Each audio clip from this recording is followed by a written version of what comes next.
Welcome to Cordillera Fashion Show dito sa Chowder Garden, Hong Kong.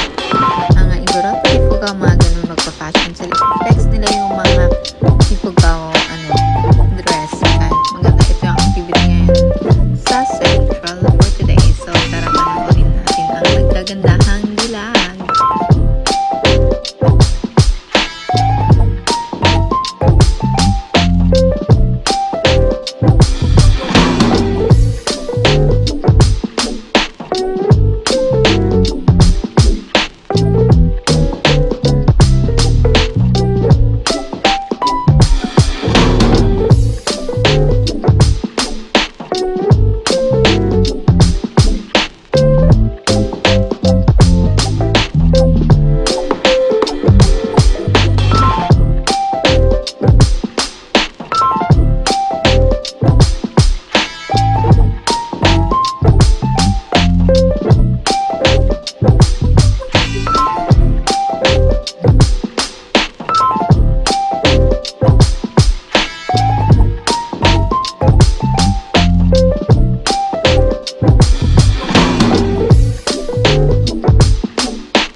tao na manonood sa itong program na to.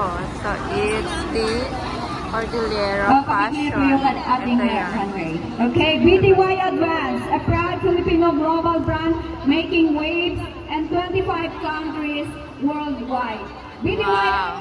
stands for Better Than Yesterday, embodying a commitment to continual improvement and empowerment. BTY is dito kami committed to sa making Central people feel Channel. better than yesterday, aligning with its mission to empower overseas Filipino workers worldwide through exceptional products and services. It is a brand that believes in platform empowering traditions, inner beauty, and transformation. Please join me in welcoming one of the visionaries behind BTY Advance, Mia Respicio.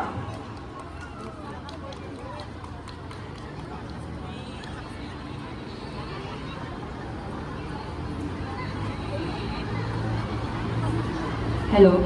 Hi! Naimbag na daw kanya yung amin! Naimbag na daw. Yes! Sino di Ilocano dito eh? Ado! Ay, sino tihaan nga Ilocano? Sino tihaan nga Ilocano? Ayan.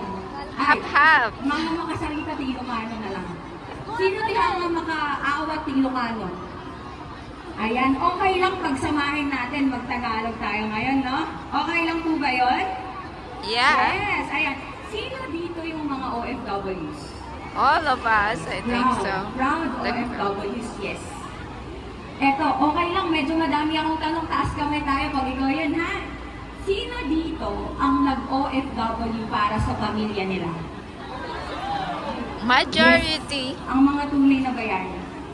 Sino ang inuuna ang pamilya at nauubos na para sa sarili? Yes, taas kamay! Yes! Ayan. Eto, sino ang laging kausap ang pamilya nila? Most of Ay, us. naman. Kasi thank you social media, no? Thank you Oh, it's Facebook. gonna rain. At lagi kong kausap yung pamilya ko. Eto ang tanong. Sino ang palaging nagsasabi ng I love you sa pamilya nila? All of us. Ay, buti naman. Sino yung mga hindi masyado? Meron pa din. That's Muna. first. Second, meron po tayong BTY Kwentong OFW. Para sa mga hindi pa po nakakalam, meron po tayong channel sa BTY. Tinatawag po namin BTY Kwentong OFW. Alam ko madami na po. Okay, so umuulan na. So yung parties na-stop na guys. Wala na yung Cordillera Fashionista program dito sa chapter. Umuulan na kasi sobrang lakas ng ulan. So, wala na, sayang. Ito, so ito yung kaganapan guys.